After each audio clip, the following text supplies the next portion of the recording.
Assalamualaikum warahmatullahi wabarakatuh.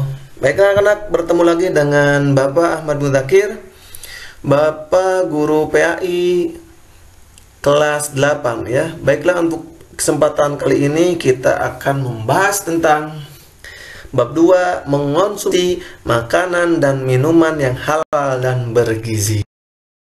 Baiklah, mengonsumsi makanan dan minuman yang halal dan bergizi. Jadi Islam itu memerintahkan manusia untuk mengonsumsi makanan yang halal dan baik dan bergizi. Adapun pada konsepnya, Quran surat An-Nahl ayat 114 membaca memiliki sikap mengonsumsi makanan yang halal, terus memahami hadis yang terkait, kemudian menghafalnya, memahami makna surah An-Nahl ayat 114, mencontoh perilaku Rasulullah Shallallahu Alaihi Wasallam. Baiklah, sesuai dengan surat An-Nahl ayat 114. A'udzu billahi minasyaitonir rajim. Bismillahirrahmanirrahim. Fakulu mimma razaqakumullahu halalan thayyiban washkuru ni'matallahi in kuntum iyyahu ta'budun. Yang artinya, maka makanlah yang halal lagi baik dari rezeki yang telah diberikan Allah kepadamu, dan syukurilah nikmat Allah jika kamu hanya menyembah kepadanya. Quran surat An-Nahl ayat 114.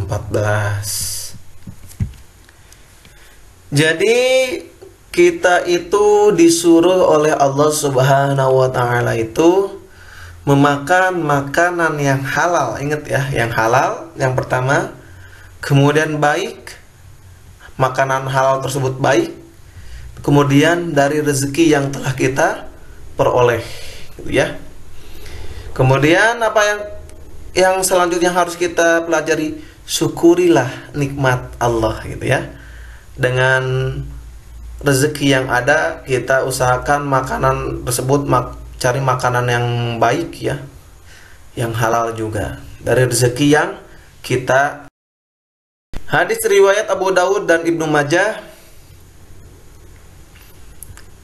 Anil Miqdami ibni Maqdadi kariba an Rasulullah sallallahu alaihi wasallam annahu qala ala inni utitul kitab wa mithlahu ma'ah ala yushiku rajulun sya'ban sab'an ala arikatihi yaqul alaikum bihadzal Qur'an fama wajadtum fihi min haramin faharrimuh ala la yahillu lakum lahmul himar ahliyi wala kullu dhi nabim minas sab'i wala luqatu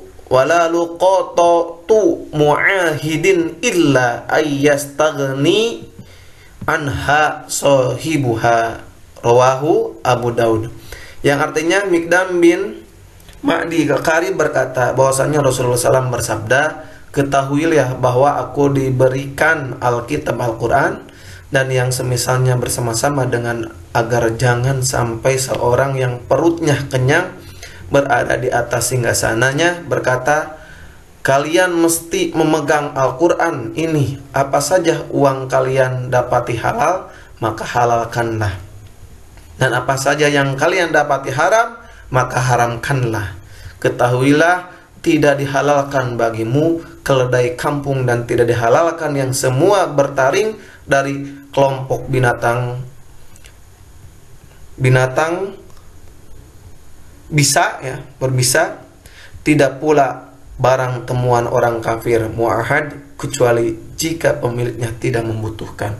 Hadis riwayat Abu Daud. Baiklah, untuk hadis yang selanjutnya ya,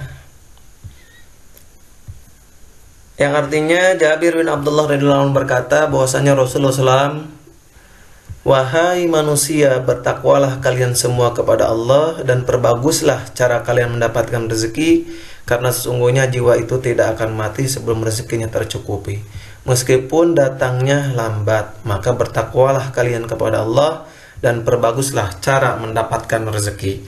Ambillah apa saja yang telah Allah halalkan kepada kalian dan tinggalkanlah apa saja yang telah Allah haramkan untuk kalian.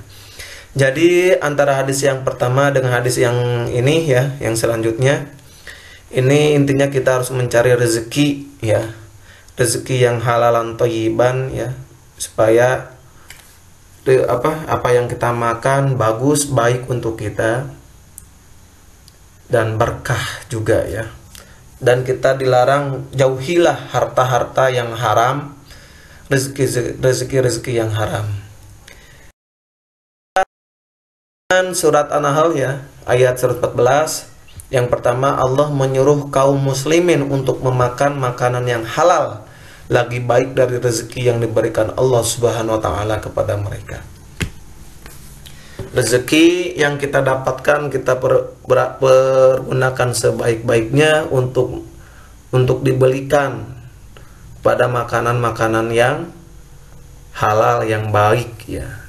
Tidak mesti makanan yang mahal itu jadi makanan yang baik, karena tidak sedikit juga makanan yang murah juga itu baik untuk tubuh kita.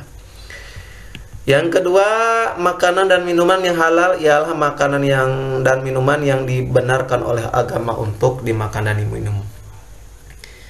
Jadi harus sesuai juga ya, jangan sampai ya ada makanan kalau kata orang lain kan, misalkan kalau orang-orang non-muslim itu kan diperbolehkan memakan babi, tapi kan untuk orang Islam itu tidak diperkenankan, malah tidak baik untuk tubuh kita gitu ya. Jadi makanan dan minuman tersebut harus sesuai apa yang dianjurkan oleh agama kita sendiri ya, sesuai dengan ada dalam Al-Quran, ada dalam Al-Hadis dan lain-lain ya. Yang selanjutnya, makanan dan minuman yang baik ialah makanan dan minuman yang dibenarkan untuk dimakan atau diminum berdasarkan ilmu kesehatan. Jadi dilengkapi, apakah misalkan ketika kita beli makanan ini bagus nggak untuk tubuh kita, bagus nggak untuk badan kita. Ada yang memiliki misalkan penyakit ini tidak boleh memakan ini harus diimbangi dengan ilmu kesehatan juga ya. Ya, misalkan orang yang memiliki lemak yang sangat tinggi misalkan ya, kemudian dia suka makanan yang goreng-gorengan, itu kan harus dibatasi juga ya, harus sesuai dengan ilmu kesehatan juga. Yang keempat, makanan yang halal lagi baik inilah yang diperintahkan oleh Allah untuk dikonsumsi. Jadi halal yang baik inilah yang diperintahkan Allah. Oke, kandungan hadis. Dalam mengkonsumsi makanan dan minuman haruslah berhati-hati. Kita harus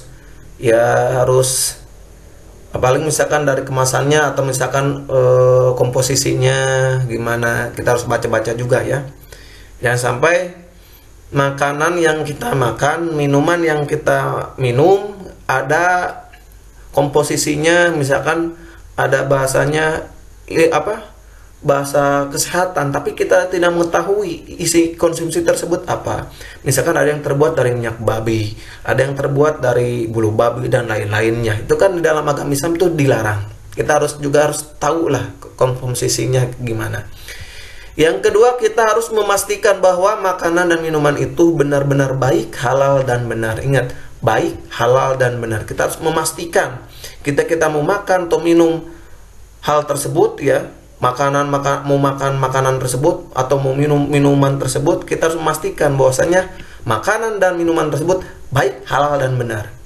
Yang ketiga, makanan yang dikonsumsi harus halal dan baik menurut Al-Quran dan hadis. Nih harus sesuai dengan Al-Quran dan hadis. Kita mau makan ini apakah baik menurut Al-Quran dan hadis? Mau minum ini baik nggak untuk Al-Quran dan hadis? Itu harus memastikan hal tersebut ya. Dan juga menurut ilmu kesehatan. Oke, pembahasan selanjutnya masih dengan pembahasan tentang kandungan hadis ya. Ini sebab diharamkannya makanan dan minuman. Yang pertama, ini makanan dan minuman tersebut bisa haram gara-gara harta yang didapatnya dari hasil mencuri. Ingat ya, walaupun mencuri hasil riba atau hasil korupsi, ini bukan makanan atau rezeki yang halal ya. Ini rezeki yang haram, harus kita jauhi. Yang kedua, haram karena substansinya barangnya adalah barang tersebut memang ditetapkan haram oleh Al-Quran dan hadis. Misalkan ada barang atau misalkan ada makanan, ada minuman, misalnya di dalam komposisinya itu terbuat dari babi, kemudian dilarang oleh Al-Quran hadis, maka jauhilah. Babi itu sudah tahu haram ketika kita makan. Yang selanjutnya, Allah memerintahkan manusia mengonsumsi makanan dan minuman halal untuk kepentingan manusia itu sendiri. Kita juga harus pilih-pilih juga ya, mana makanan atau minuman yang halal ya, yang baik untuk tubuh kita. Yang keempat, makanan yang halal dan baik dapat menyehatkan tubuh manusia pasti.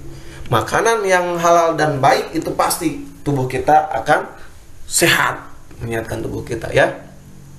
Kenapa babi itu misalkan ya, babi itu dilarang oleh agama Islam? Karena di dalam babi itu ada cacing. Cacing itu bisa ketika kita makan itu tidak akan mati dalam tubuh kita. Kemudian itu akan menggerogoti tubuh kita dan akan mengakibatkan kita sakit gitu ya. Kemudian makanan bergizi harus memenuhi fungsi. Yang pertama, memenuhi kepuasan jiwa. Memberi rasa kenyang harus ya. Memenuhi kebutuhan naluri dan kepuasan jiwa. Yang selanjutnya, memenuhi fungsi fisiologik. Apa itu fisiologik? Memberikan tenaga. Jadi makanan itu harus ada tenaganya ya. Mendukung pertumbuhan juga harus mendukung pertumbuhan kita dan perkembangan sel-sel baru. Banyak ya makanan dan minuman yang memiliki tenaga, kemudian pertumbuhan dan sel-sel baru. Baiklah anak-anak, itu yang bisa dibahas ya tentang makanan dan minuman halal dan baik dan bergizi. Semoga ada manfaatnya. Sampai bertemu di video pembahasan selanjutnya, materi selanjutnya. Akhirul kalam, wassalamualaikum warahmatullahi wabarakatuh.